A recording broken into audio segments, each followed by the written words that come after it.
हरे कृष्णा, राधे राधे, जय श्रीमन नारायण। आज हम सुनेंगे ज्येष्ठ मास महात्म अध्याय 28, ज्येष्ठ मास स्नान महात्म।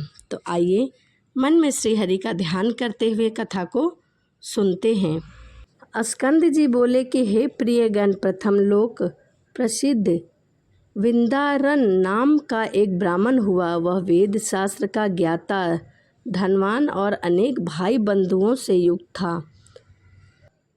उस ब्राह्मण की रूप और गुण से युक्त स्त्री थी, परंतु वह ब्राह्मण संतानहीन होने के कारण अत्यंत दुखी रहता था। उसने अपने स्त्री देवसेना के साथ चिरकाल पर्याप्त सुख भोग किया, परंतु वृद्ध अवस्था में पुत्रहीन होने के कारण वह बहुत दुखी रहता था। उसने संतान के नियमित अनेक व्रत यथाविधि किए।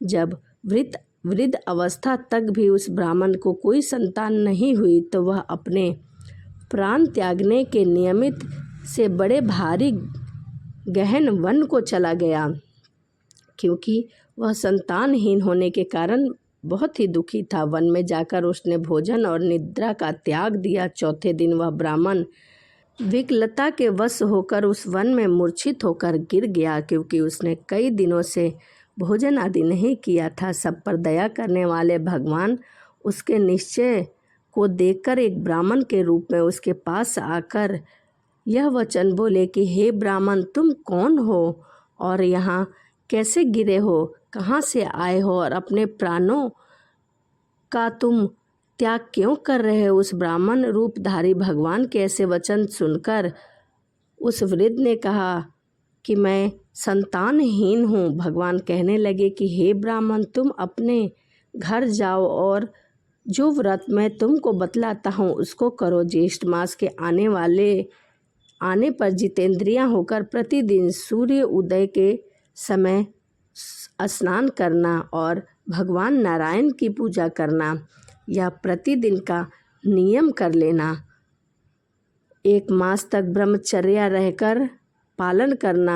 भोजन करो, त्रिविक्रम भगवान का पूजा करो, दही और चावल का नैवेद्य करो तथा वृक्षों तथा ब्राह्मणों को घर में जल दान करो। हे द्विज, इस उपाय के करने से अवश्य तुमको पुत्र प्राप्त होगा। यह कहकर ब्राह्मण रूपधारी भगवान नारायण वहाँ से अंतराध्य हो गए। ऐसे वचन सुनकर वृदारक विष्णु रूप मानकर अपने घर उनके कथा अनुसार अपनी स्त्री सहित व्रत करने को तत्पर हुआ और प्रतिदिन प्रातःकाल स्नान करके श्री नारायण की पूजा करता। किसी समय देवयोग से शरावती नदी के तट पर उसने एक व्याघ्र को देखा। वृक्ष के झुंड में से वह अत्यंत भूखा व्याघ्र विदारक के समीप आया और उसने व्याघ्र को अपनी ओर आते हुए देखकर विदारक ने जल पात्र को उसके ऊपर फेंक दिया और जल बिंदु के स्पर्श से वह व्याघ्र दिव्य देवधारी हो गया। और वह प्रसन्नतापूर्वक व्याघ्र कहने लगा कि हे ब्राह्मण, आपके दर्शन से मैं धन्य हुआ हूँ। हे ब्राह्मण, पहले मैं शिकारी था और मैंने अनेक हत्याएं की थी। उसी दोष से दूसरे जन्म में मैं व्याघ्र हुआ। आज उस दोष से मुक्त हो गया हूँ और आपके दर्शन मात्र से, हे भद्र, आप कौन सा पुण्य करते हैं, यह पुण्य कृपा करके मुझे भी बता दीजिए। व्याघ्र ऐसा कहने पर ब्राह्मण ने ज्येष्ठ मास कृत पुण्य को व्याघ्र को अर्पण कर दिया और वह व्याघ्र ज्येष्ठ मास स्नान कृत पुण्य के प्रभाव से स्वर्गलोक को गया।